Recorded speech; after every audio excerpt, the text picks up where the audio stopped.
Ahora, hace 8 días empezamos, es un paréntesis a considerar en la casa del intérprete este ejemplo que es uno de los más discutidos del libro, en donde el intérprete le enseña un hombre encerrado, ¿no? Y en una habitación muy oscura, había un hombre en una jaula de hierro, esa palabra nunca la puedo decir bien.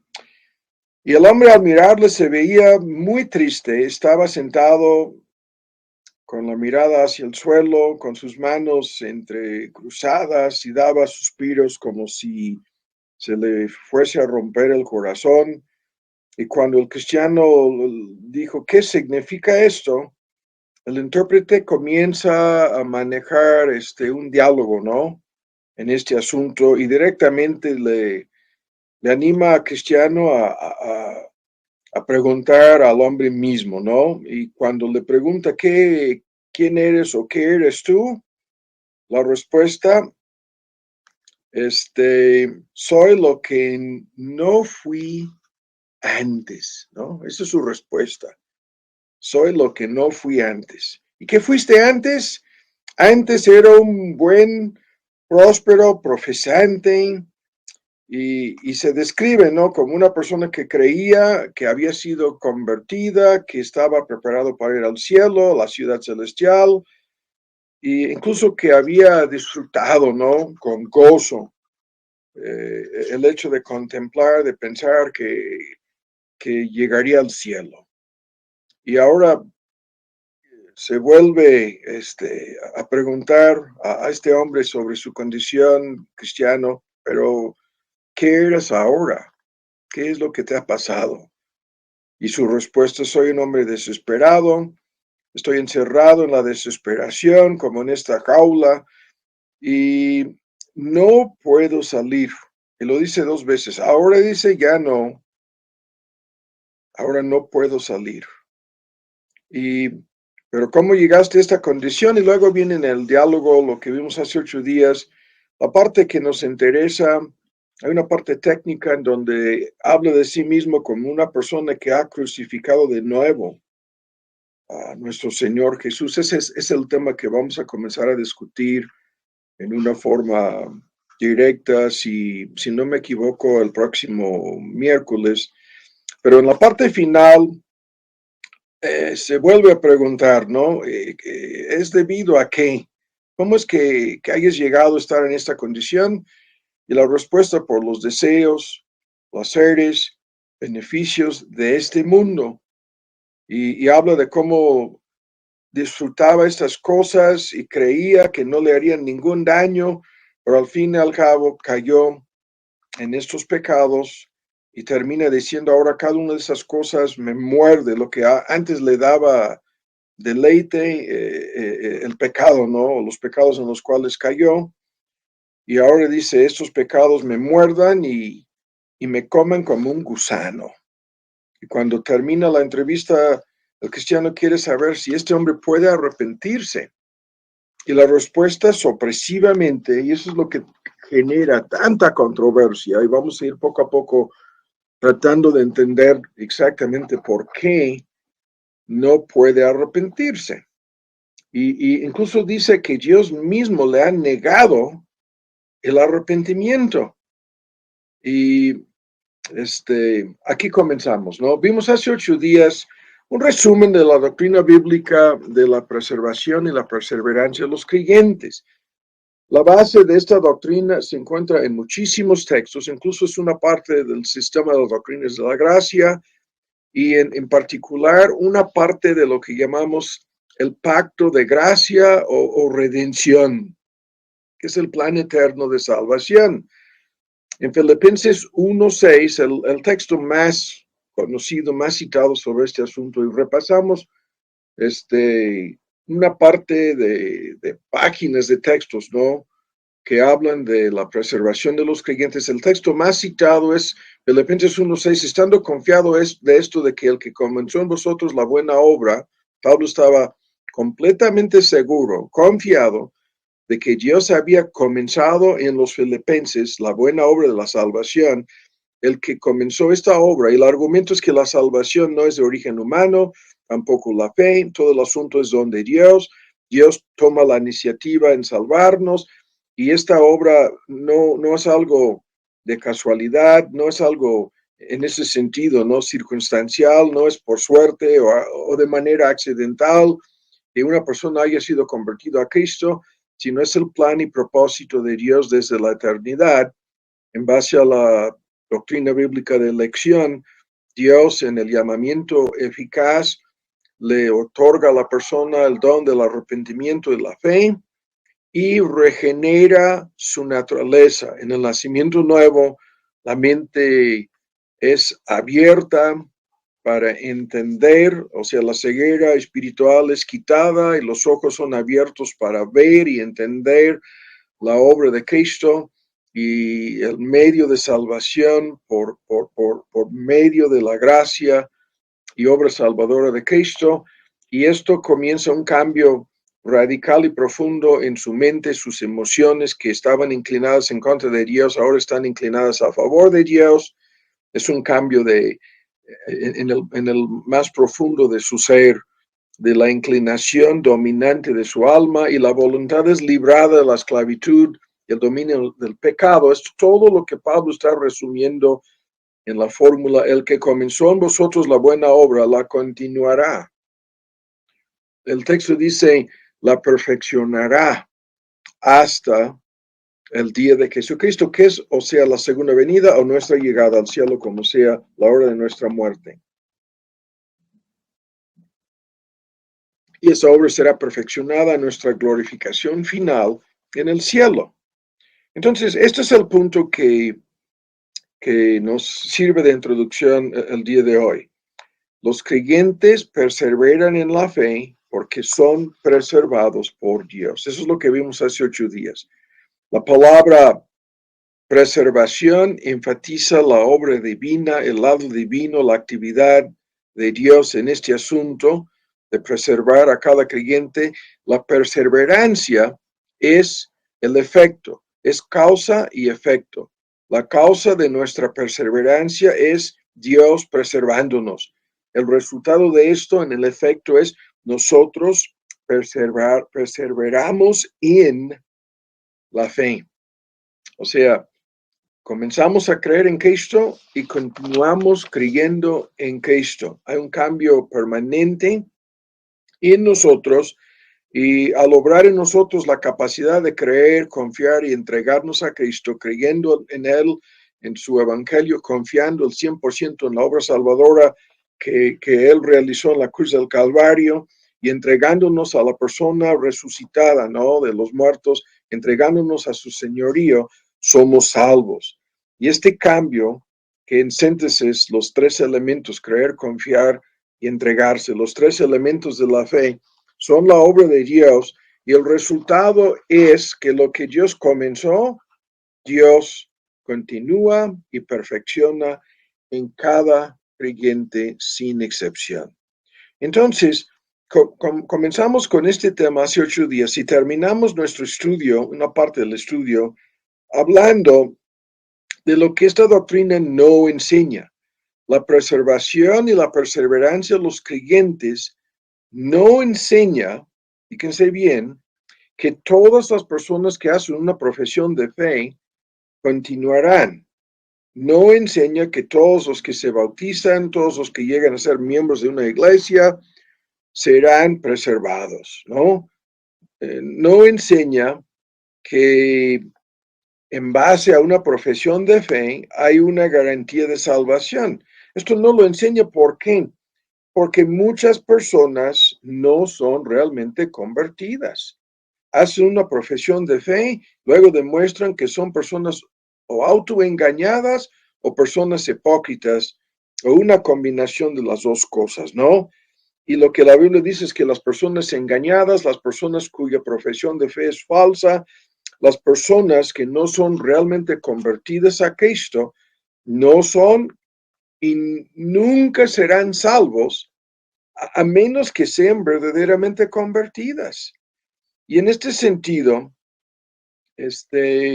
Hay que entender el por qué los grupos, en muchísimos casos evangélicos en todo el mundo, están todo el tiempo presionando, en un momento dado, tratando de producir una profesión de fe de manera precipitada, de manera artificial, superficial, incluso utilizan tácticas y métodos psicológicos, emocionales para manipular en muchos casos a las personas a fin de que hagan una profesión de fe. Y lo que no entienden es que a menos que Dios haga, a menos que Dios hace lo que Filipenses 1:6 dice, a menos que Dios comience esta obra en una persona, nosotros no la podemos fabricar.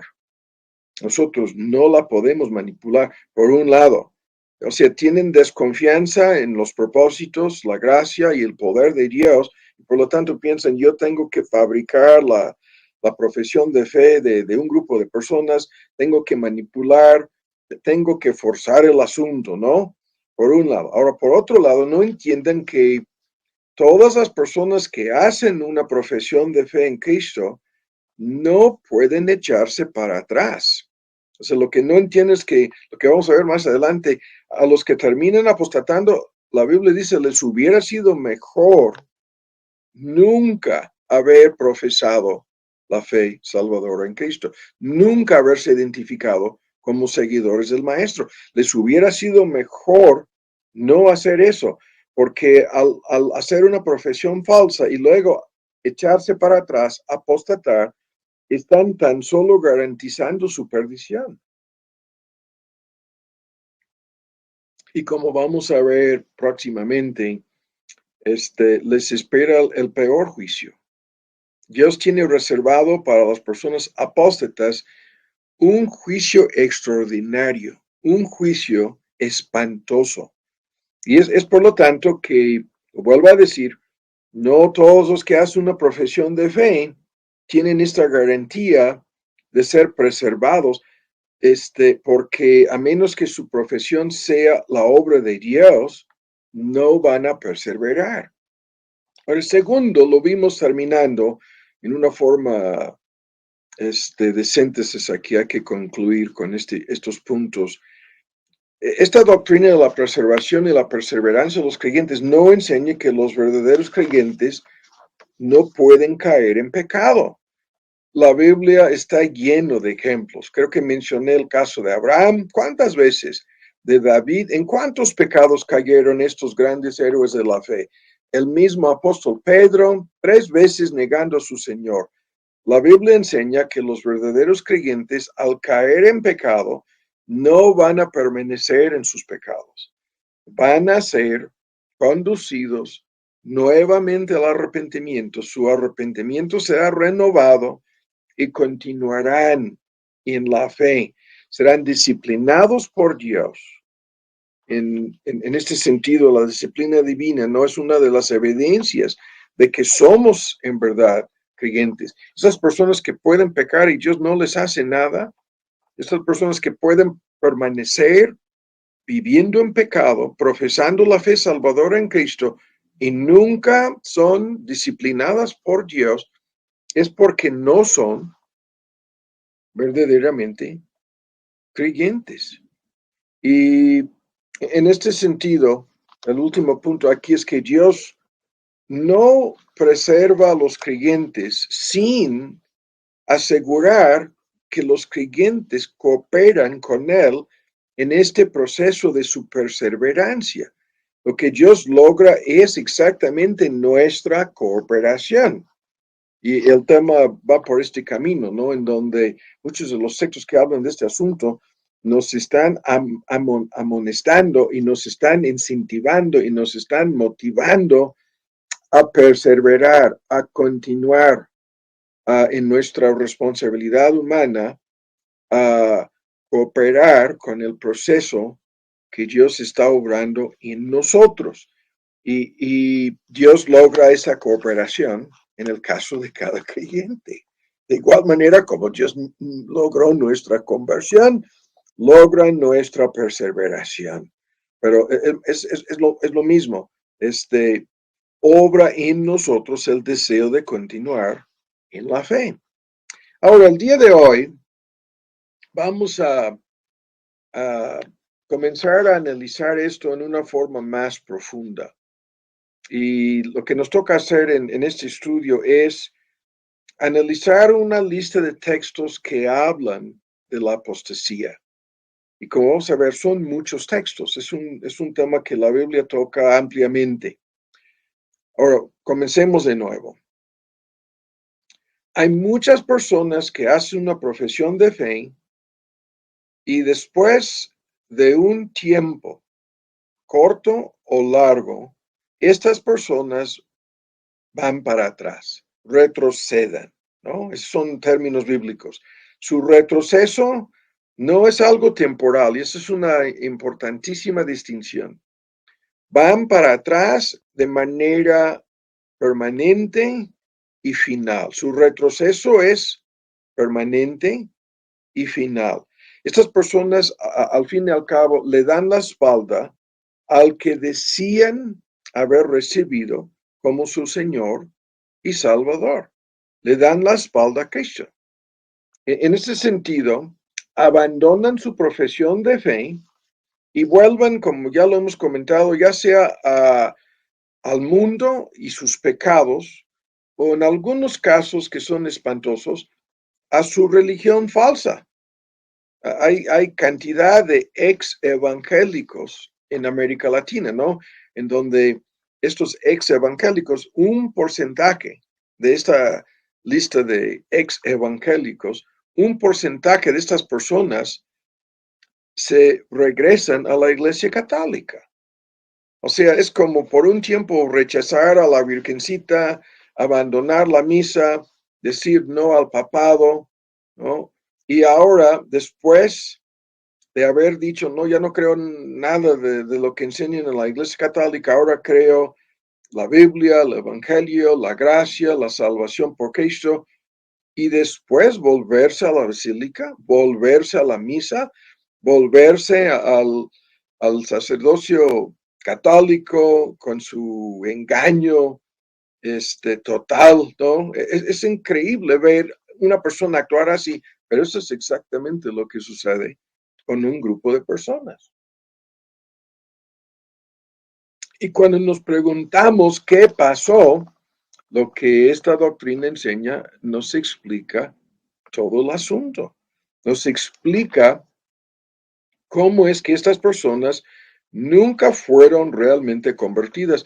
El texto en Primera de Juan, con el cual terminamos hace 8 días, dice, salieron de entre nosotros, pero no eran, pretérito pasado.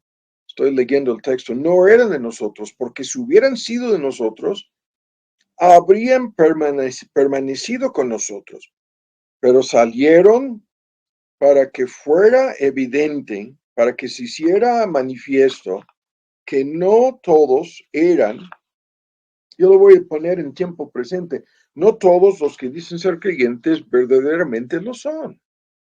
Y cuando terminan apostatando, ya no cabe duda, ¿no? Ya sabemos lo que pasó. Ahora, vamos por partes. Esta palabra apostatar, en la forma de un verbo, lo que nos interesa aquí, habla de lo que acabamos de decir.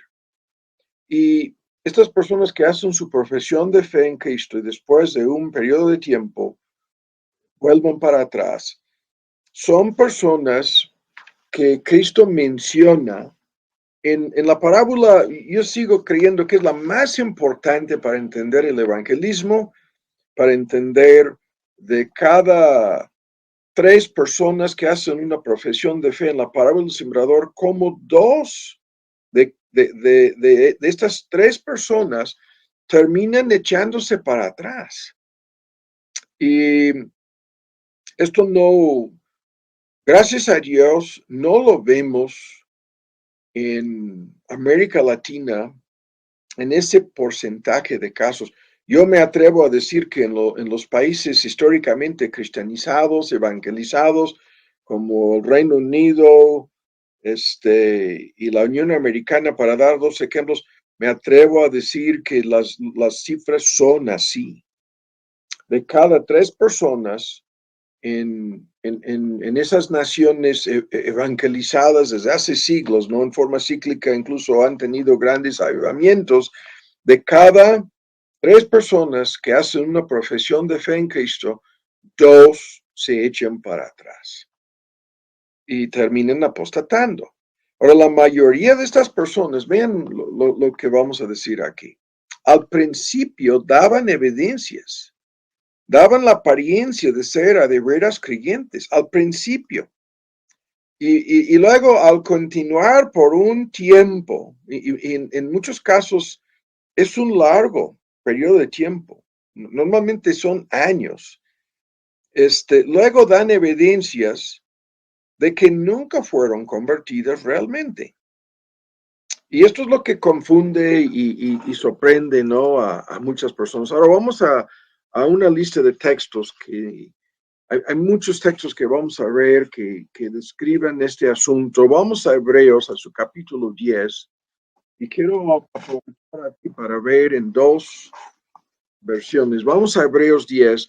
Hay textos aquí que vamos a comenzar a ver en esta noche, a los cuales volveremos para discutirlos en una forma más profunda. El día de hoy lo que nos interesa es cómo describan estos textos lo que sucede con las personas apóstatas. Y las descripciones son importantísimas, ¿no? En relación con este fenómeno, con esta, yo lo comenté al principio, es una triste, pesada realidad lo que vemos en esto, ¿no? Ahora, en Hebreos, en su capítulo 10, ya lo tienen, dice, y Hebreos es la epístola en donde entre tantas cosas hay una tremenda advertencia a lo largo de la epístola, en donde Pablo, y creo que es Pablo el autor, estaba advirtiendo a los creyentes hebreos en aquel entonces que estaban sufriendo horrible persecución de parte de sus compatriotas, y hay descripciones de estas cosas en la misma epístola, y les estaba advirtiendo constantemente a lo largo del libro acerca del peligro de apostatar, de abandonar su profesión de fe en Cristo y volverse al judaísmo. Cosa que estaba sucediendo con un grupo evidentemente numeroso de estas personas. Ahora, estamos entonces, sin discutir más a fondo lo de Hebreos, metiéndonos en medio de estas advertencias en algunos de los textos que vamos a ver. Ahora, en Hebreos 10, ya lo tienen. Vamos al versículo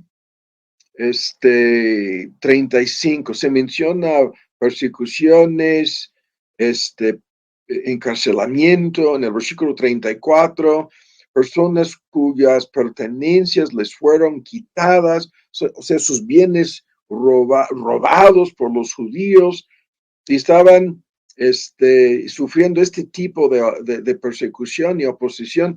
En el versículo 35, no perdáis vuestra confianza, que tiene grande remuneración de galardón. En el versículo 35 estamos leyendo de Hebreos en su capítulo 10, ¿no?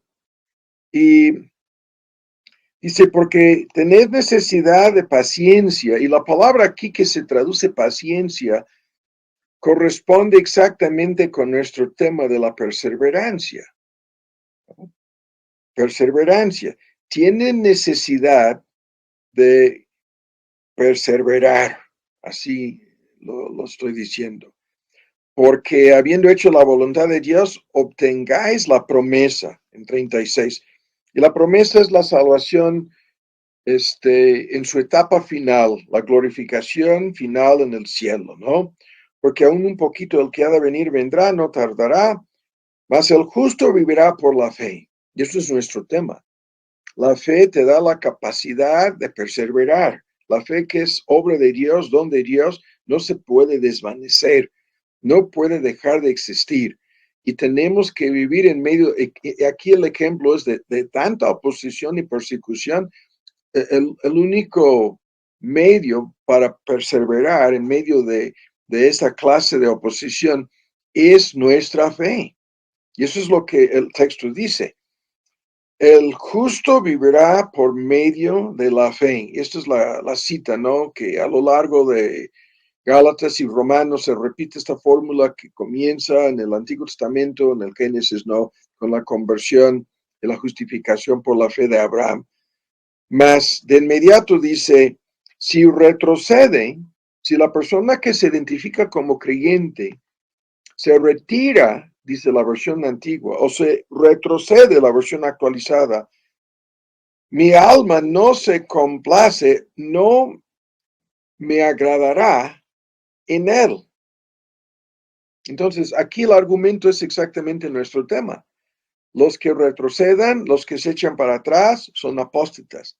Y dice Dios mismo, ¿no? Que esto no le agrada, que no va a permanecer sin actuar en estos casos. Y luego dice de inmediato la contraparte, mas nosotros no somos de los que retrocedan para destrucción. La versión antigua dice, no somos de los que se retiran para perdición, y es la perdición de su alma. Destrucción, dice la versión actualizada, sino somos de los que tienen fe para preservación del alma.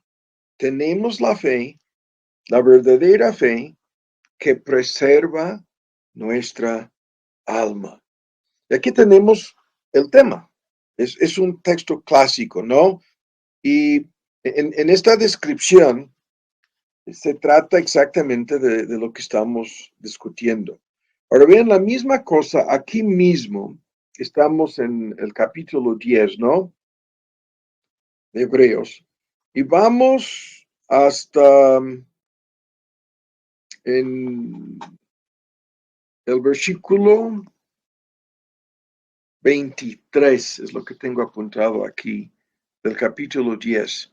El versículo 23, ¿no? Estoy tratando de ver simultáneamente en dos Biblias, dos versiones y no puedo hacerlo bien. En 10:23, mantengamos firme, ven cómo lo dice, 23, sin fluctuar nuestra profesión de fe. Nuestra o la profesión de fe que hemos hecho, hay que mantenerla con firmeza, sin fluctuar. Y el argumento aquí es, porque fiel es el que prometió. Estamos leyendo 23, ¿no? Fiel es el Dios que nos ha dado la garantía de salvación en base a su juramento y su promesa. Argumentos que están aquí mismo en Hebreos, ¿no? Y considerémonos unos a otros para estimularnos al amor y a las buenas obras, y de inmediato, no dejando de congregarnos como algunos ya lo tenían como costumbre. ¿Qué es esto? Normalmente cuando una persona comienza a echarse para atrás, comienza, como vamos a ver, a andar en el camino de la apostasía, la primera cosa que notamos es que esta persona termina abandonando la congregación o comienza a volverse más que irregular en asistir, ¿no? Pero dice, no dejando de congregarnos, y luego dice, sino exhortándonos tanto más cuanto que ves que aquel día se acerca. Ahora, este tema es igual, ¿no? Y en el versículo 26 viene el texto, uno de los más discutidos sobre este asunto de la apostasía. Dice en 26, porque si continuamos pecando voluntariamente, y esto es una descripción de lo que hacen las personas apóstatas.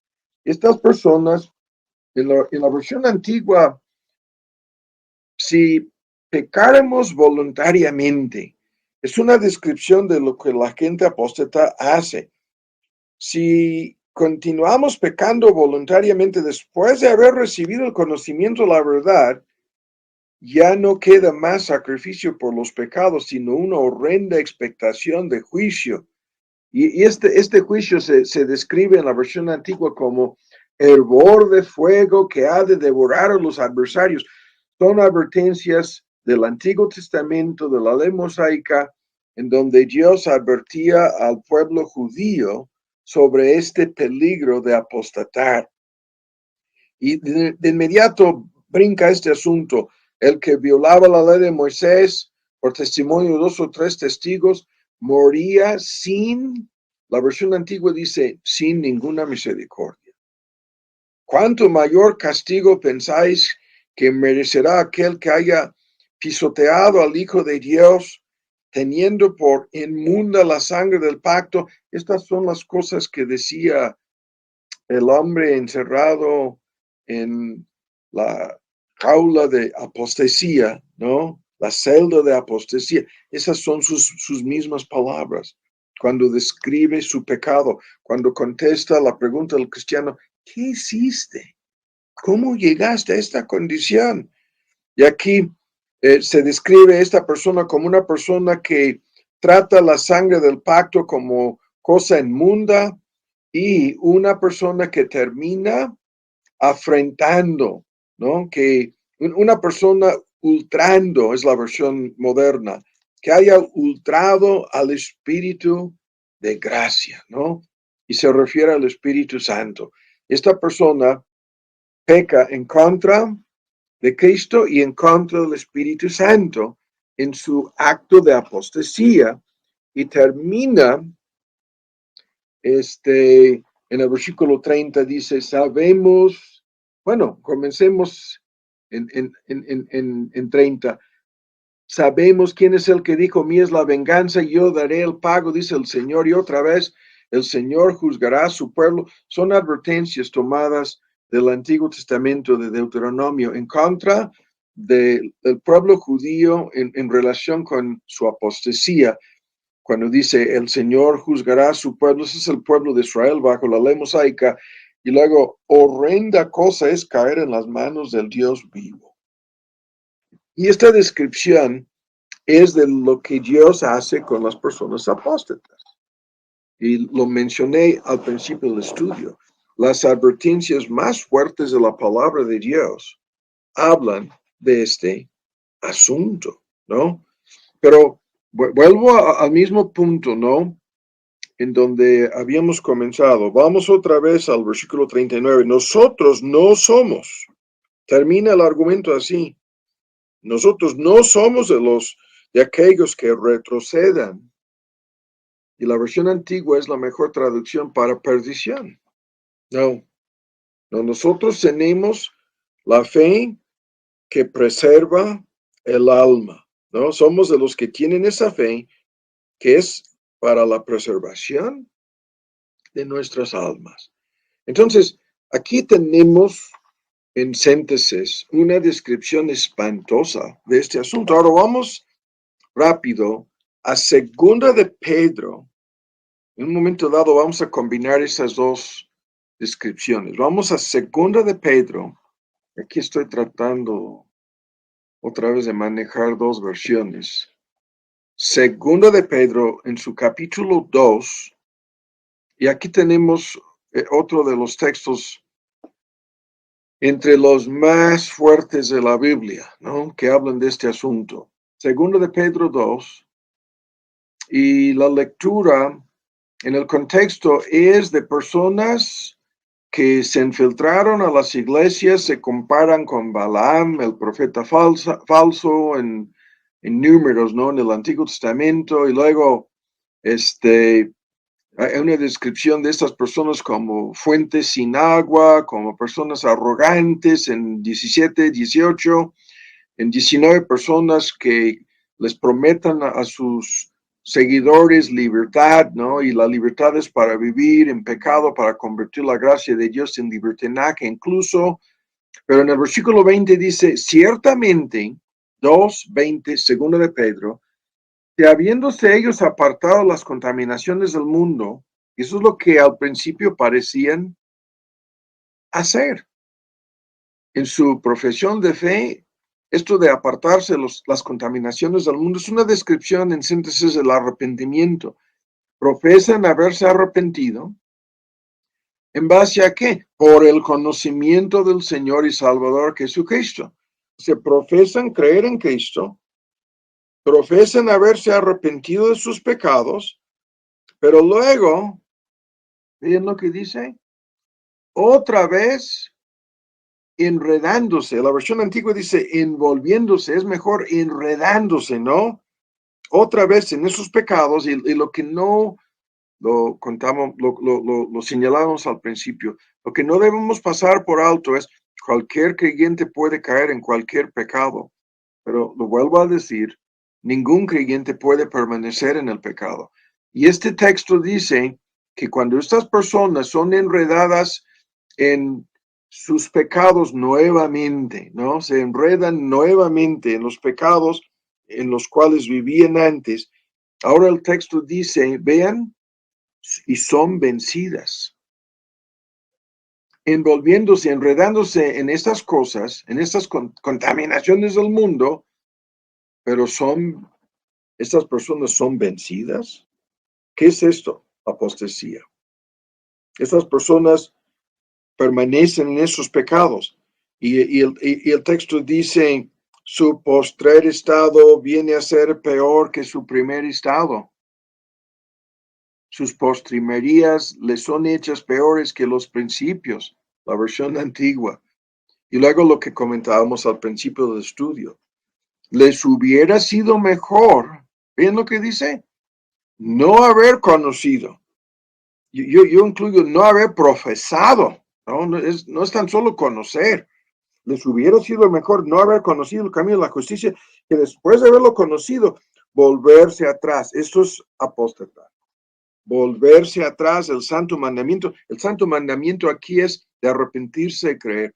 Les hubiera sido mejor no haber conocido nada, no haber hecho nunca una profesión de fe, que después de haberlo hecho, apostatar. Dice, su postrer estado peor que su primer estado. O sea, les hubiera sido mejor permanecer como personas inconversas de principio a fin, que después de haber profesado la fe en Cristo, apostatar. Eso es lo que comentábamos al principio. Eso es lo que el texto dice. Y luego, vean, hay una tremenda descripción de lo que pasa en todos estos casos. Y la descripción y lo que veo aquí es que no vamos a avanzar más el día de hoy. Lo que el versículo 22 dice, y es una cita del libro de Proverbios, les ha acontecido lo del verdadero proverbio, ¿no? Les ha acontecido lo de aquel proverbio. El perro, vean, se volvió a su vómito y la puerca lavada a revolcarse en el cieno. Eso es lo que les ha pasado, dice Pedro. Es una tremenda descripción. Ahora vamos a detenernos aquí unos momentos. Aquí la apostasía se describe en estos términos, ¿no? Ilustrativos. Es un proverbio. El perro se vuelve a su vómito porque sigue siendo un perro. Hace lo que está de acuerdo con su naturaleza, aunque por un tiempo dejó de comerse su vómito. Volvió después, por un tiempo ya no lo estaba haciendo. La descripción es gráfica, es horrible, es desagradable, es feo. Sí, lo que vemos aquí es un lenguaje fuertísimo. El perro se volvió a su vómito porque al fin y al cabo resultaba ser todavía un perro, ¿no? Nada más. Por un tiempo actuó en contra de su naturaleza como perro, pero sigue siendo un perro, por lo tanto, hace lo que está de acuerdo, lo que le gusta, ¿no? A su naturaleza como perro. La puerca lavada, hemos ilustrado esto tantas veces, ¿no? Yo me acuerdo de haber, no. La puerca lavada es una descripción gráfica de lo mismo. Por un tiempo, la puerca hace algo contrario a su naturaleza. Se lava a sí misma. Entras a la casa, ahí está bañándose, ¿no? No voy a decir más. Nunca esperabas ver tal cosa, pero ahí está, ¿no? Cuidado, Tomás. Pero la broma, ¿no? Es útil en este caso, porque sabemos que si fuéramos a ver algo así, siendo una puerca, sabemos lo que va a pasar. La puerca vuelve a lo que le gusta, vuelve a revolcarse en el cieno. Y en las dos ilustraciones el punto es igual. Por un tiempo la persona apóstata hace algo en contra de su naturaleza. O sea, la persona apóstata es una persona que por un tiempo se comporta como un creyente, pero no es un creyente, es un incrédulo. Por un tiempo hace cosas contrarias a su naturaleza. Por un tiempo se separa, se aparta de las cosas, las contaminaciones del mundo. Por un tiempo da la apariencia de ser no un perro, no una puerca, sino un creyente. Y los términos perro y puerca es una parte de lo que a tantas personas les ofende, ¿no? La Biblia habla de los inconversos como bestias brutas, como animales de presa, habla de los inconversos como serpientes, como no voy a decir más. Y aquí perros y puercas. Y estos animales, ¿no? Por un tiempo pueden comportarse en contra de su misma naturaleza, pero siendo animales van a volver a comportarse como tales, ¿no? Y esto es la ilustración aquí. Estas personas daban la apariencia por un tiempo de ser verdaderamente convertidas a Cristo, pero tarde o temprano volvieron a sus pecados. Ahora, el énfasis en Hebreos que estábamos viendo hace unos momentos, en Hebreos 10, sobre la falta de una verdadera fe. Todo el énfasis. A esto volveré en un momento. Su fe falsa, su fe no fue real desde un principio. Aquí el énfasis en segundo de Pedro es sobre su misma naturaleza, ¿no? Su misma naturaleza. Aquí el énfasis es sobre la falta de un cambio real, un cambio sobrenatural, un cambio permanente en su naturaleza. Es la falta de una naturaleza nueva, en donde, lo vuelvo a decir, en el milagro de la regeneración, Dios da la capacidad a la persona de ver, de entender la verdad del Evangelio. Dios quita la enemistad, el aborrecimiento de su corazón y siembra en su lugar amor para con Dios. Y Dios libra la voluntad de esta persona de la esclavitud del pecado para que pueda arrepentirse y someterse creyendo en Cristo. Aquí, en el ejemplo, es la falta de este cambio, es la falta de una naturaleza nueva, lo que queda tan claro después de un tiempo. Y estas personas, lo voy a decir en la fórmula que conocemos muy bien, nunca llegaron a ser nuevas criaturas en Cristo Jesús. Nunca fueron recreadas de nuevo. Nunca fueron la fórmula hechura de Dios, una obra de Dios.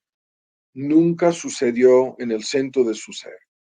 Por lo tanto, cuando estas personas llegan a un punto y van para atrás, su caída es permanente y final.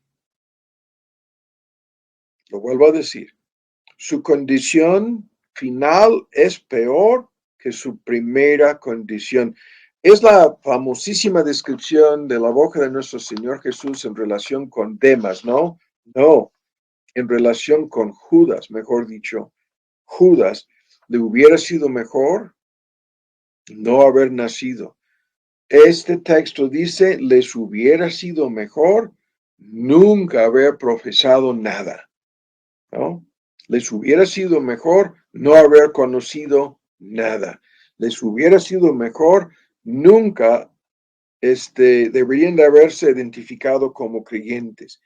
Y estas personas, lo vuelvo a decir, son iguales a las personas que están en la parábola del sembrador. Es lo mismo, ¿no?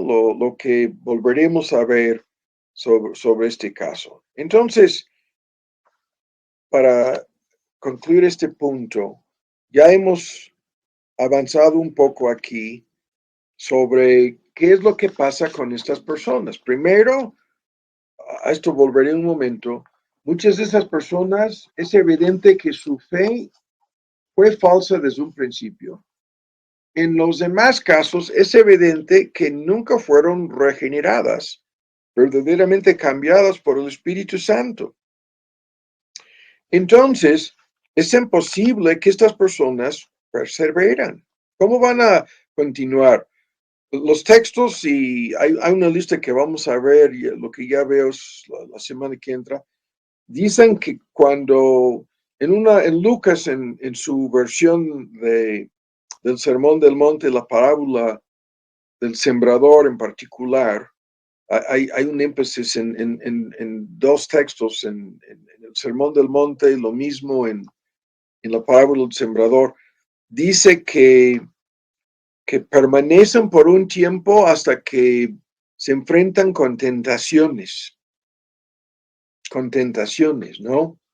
Y cuando se enfrentan con tentaciones, estas personas se echan para atrás. Y es una fórmula que vamos a analizar. El punto, cuando les va a costar algo, cuando su profesión de fe resulta en algún sufrimiento, cuando se verán obligados a hacer algún sacrificio, cuando tendrán que negarse a sí mismas, cuando ya no les conviene profesar el cristianismo. Ese es el argumento más adelante, varias veces en el Progreso del Peregrino, incluso desde un principio, cuando ya no es conveniente, estas personas dejan de profesar el cristianismo, abandonan su supuesta fe en Cristo. Y en la parábola del sembrador es el afán o las preocupaciones de este mundo, ¿no? Las cosas materiales, las cosas temporales. Hay un conflicto. La palabra tentación es tremenda, ¿no? Lo que sucede con todas las tentaciones, o nos acercan a Dios o nos alejan de Dios. Una de dos cosas siempre va a suceder. Esa es una regla fija en el reino de Dios. Y estas personas, cuando ya no pueden continuar, ¿debido a qué? Debido a la tentación, debido a la prueba. Es increíble cómo esto sucede. Normalmente pensamos en pruebas y luchas y persecución, pero la tentación puede ser simplemente que caen en algún pecado. Frecuentemente estas personas que terminan apostatando son personas descubiertas. ¿Qué es esto? Alguien descubre que estas personas estaban viviendo en pecado. Y pueden ser ladrones, puede ser corrupción, puede ser el robo, puede ser la inmoralidad. Es tan común. Descubran que el hermano fulano tiene, entre comillas, un amante, ¿no?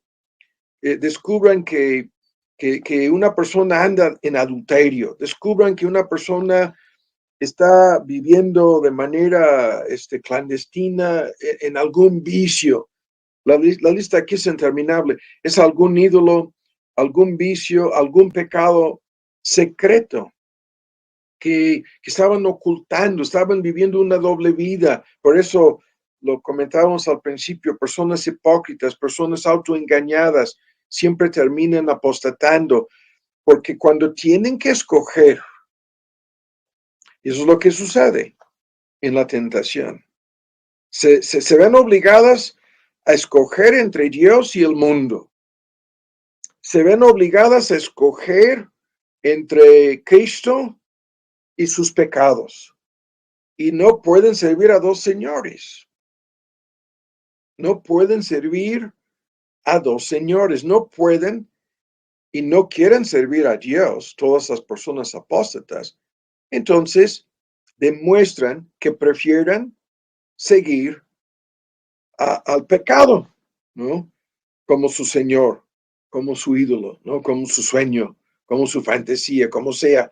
Y en este sentido, terminan apostatando. Y como lo hemos estado diciendo, ninguna evidencia externa, ¿no? Ninguna supuesta sinceridad, ninguna emoción, vean, ninguna emoción, ¿no?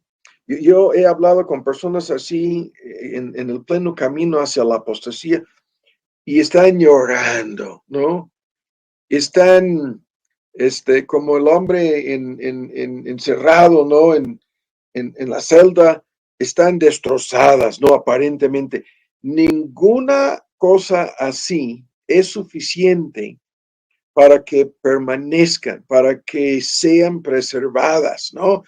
Y al mismo tiempo, ninguna de esas cosas es una evidencia de que son a de veras creyentes. La única evidencia es la perseverancia.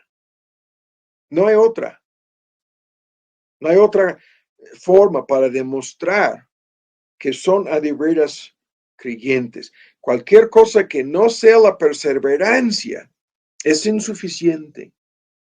No es suficiente. Es una parte de por qué nosotros tardamos para bautizar a una persona y luego muchas de esas personas recientemente bautizadas, estamos ahí viendo por 6 meses, 1 año, 2 años o más tiempo. ¿Qué es lo que va a pasar con estas personas? ¿Qué es lo que van a hacer? ¿No? Y el tema se nos fue. Y voy a terminar con este hilo. Es que avanzamos muy poco el día de hoy, pero este tema es el mismísimo tema que es como un hilo, como un punto crucial que está entretejido, metido de por medio en toda la alegoría de Bunyan del progreso del peregrino, y se va a encontrar con uno tras otro caso de apostasía. Más adelante vamos a encontrar a Demas, ¿no? En el Antiguo Testamento, Saúl es el más conocido de estos ejemplos de apostasía. Y vamos a terminar repitiendo aquí, el tiempo se nos fue, pero lo siguiente, volviendo a lo anterior, muchas de estas personas que terminan apostatando son personas con una fe falsa. Nosotros hablamos de gracia salvadora, ¿no? Y de igual manera hablamos de fe salvadora. Y aquí termino el estudio de hoy con repasando esta lista que es algo que hay que repasar en una forma constante, ¿no? En la predicación y en la enseñanza. Hay diferentes tipos de fe. Hay una fe doctrinal, o sea, lo que llamamos denominacional. Soy presbiteriano, soy luterano, soy católico, soy bautista, soy de la secta de los fariseos, etcétera, etcétera. Y esta fe es simplemente a nivel intelectual, doctrinal, profeso las doctrinas, el credo, las enseñanzas de mi grupo o denominación dentro del cristianismo. Esa fe no es la salvadora, ¿no? Segundo, hay una fe intelectual que es lo mismo en este sentido. Es la persona diciendo creo, ¿no? El domingo voy a dar este ejemplo, espero, en relación con la mayordomía. Es una tremenda ilustración. Creo que Jesús vivió, murió y resucitó. Medio mundo puede decir eso. El creyente cree, sí, porque ha sido convencido por la palabra, el Espíritu y el Evangelio de Dios, sí. Pero es más que decir que creo. El creyente está convencido. lo cambio. El creyente sabe. Es una tremenda ilustración. Y la vamos a ver, ¿no? Con estos que profesaban creer en la resurrección de Cristo. No era una creencia en sí, sino algo que sabían a ciencia cierta, de tal modo que entregaban sus vidas, no por simplemente profesar una creencia, estaban convencidos, sí, y sabían que Cristo resucitó de los muertos. Es una distinción muy importante entre algo intelectual y algo en donde es un convencimiento total. Ahora, tercero, hay una fe emocional y racional basada normalmente en alguna experiencia religiosa, y es increíble cuántas personas Dios me sanó, Dios me habló, experimenté tal o cual milagro, sentí tal o cual emoción profunda, desde lenguas hasta llanto, hasta no voy a decir, y la fe no es simplemente algo emocional, peor, algo irracional. En cuarto lugar, hay una fe humana que, ¿se acuerdan?, que no es más que la ley de probabilidades. Y eso es lo que sucede cada vez que una persona se sube a un avión, cada vez que te ves obligado a creer en la ley de probabilidades, ¿no? La fe salvadora no tiene nada que ver con probabilidades, no tiene nada que ver con porcentajes, con apostando. No, no, no, no. Es algo sobrenatural. Es el don de Dios. No es algo natural. Muchos grupos, no, tú tienes fe en el banco, tú tienes fe en esto, aquello y lo otro. Ahora tienes que poner tu fe en Cristo. No, esto no es la fe, no es la salvación, no es la fe salvadora. Es algo natural, es algo humano, basado en la ley de probabilidades, ¿no? Y hay un montón de personas así cuya fe es falsa. Hay una fe selectiva, en quinto lugar, en donde la persona está metiendo de por medio sus condiciones, sus términos. Yo creo bajo mis términos y condiciones. Y quiero que Cristo me salve, que me lleve al cielo, pero no quiero que me cambie, ¿no? Quiero los beneficios de su obra, pero no quiero seguir a Cristo como mi Señor, ¿no? No voy a obedecer, y es algo condicionado selectivamente. Los términos, ¿no?, y las condiciones son de la persona. Esa fe es falsa, no es la verdadera. Y es un tema gigantesco, ¿no? En cada uno de estos puntos el tiempo se nos fue. En sexto lugar, hay una fe diabólica, la misma fe que tienen los demonios, que no cambia. Es exactamente el argumento en segundo de Pedro. Esas personas decían creer, decían entender, decían tener conocimiento, pero su fe no cambió sus vidas, ¿no? Esta fe que es diabólica, en Santiago 2, es la fe muerta, que no produce ningún cambio en la vida. Es falsa.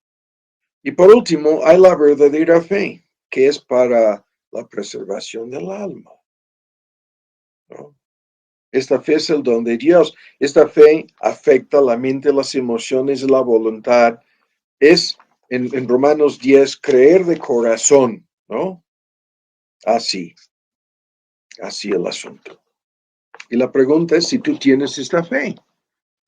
Porque estamos detenidos con este asunto de la apostasía, y obviamente nos obliga a examinarnos a nosotros mismos, a escudriñar nuestro corazón y a poner a prueba nuestra profesión de fe para ver si es verdadera o no, a examinarnos a nosotros mismos, como lo dice Pablo a los Corintios, para ver si estamos o no en la verdadera fe.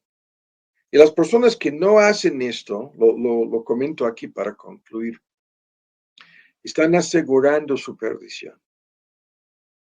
Las personas que son renuentes, ¿no?, para examinarse a sí mismas, para escudriñar su corazón, para comparar su profesión de fe con lo que enseña la Biblia, porque les da miedo ¿Por qué es que les da miedo? Porque pudieran ser descubiertas como personas autoengañadas o peor, personas hipócritas, personas que han hecho una profesión falsa de fe. Las personas que se niegan a escudriñar su corazón y su profesión de fe están asegurando su propia perdición, porque tan solo examinándose verdaderamente, poniéndose a prueba, van a poder asegurarse de su salvación. Y como vamos a ver, este es un tema, a lo largo del peregrino, se vuelve constantemente a este asunto de su certificado, que es un tema de mucho debate. ¿Tienes todavía tu certificado? ¿Tiene todavía que en síntesis una parte de su certificado es su seguridad y certidumbre de salvación? Algo que según la Biblia y según el Progreso del Peregrino, en donde Bunyan se basó en este punto en la Biblia, es algo variable, ¿no? Y en ese sentido, las personas que tienen miedo de todo esto simplemente demuestran que su fe no es real. Oremos, Padre, te damos las gracias por el tema. Te pedimos que nos ayudes a ver este peligro de hacer una profesión falsa de fe, el peligro de permanecer así. Te pedimos por cualquier persona que teme esto, que siente el miedo y el peligro de algo tan grave, tan serio como una profesión falsa de fe.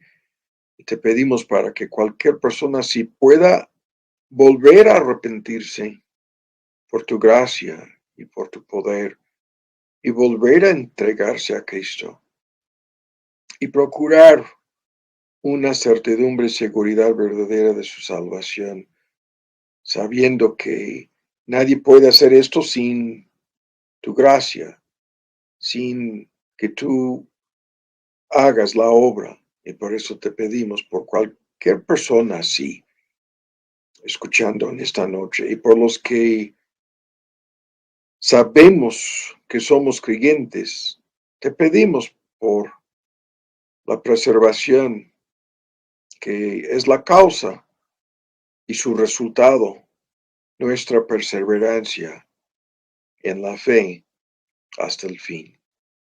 Y por eso te pedimos y te damos las gracias en el nombre de Cristo Jesús. Amén.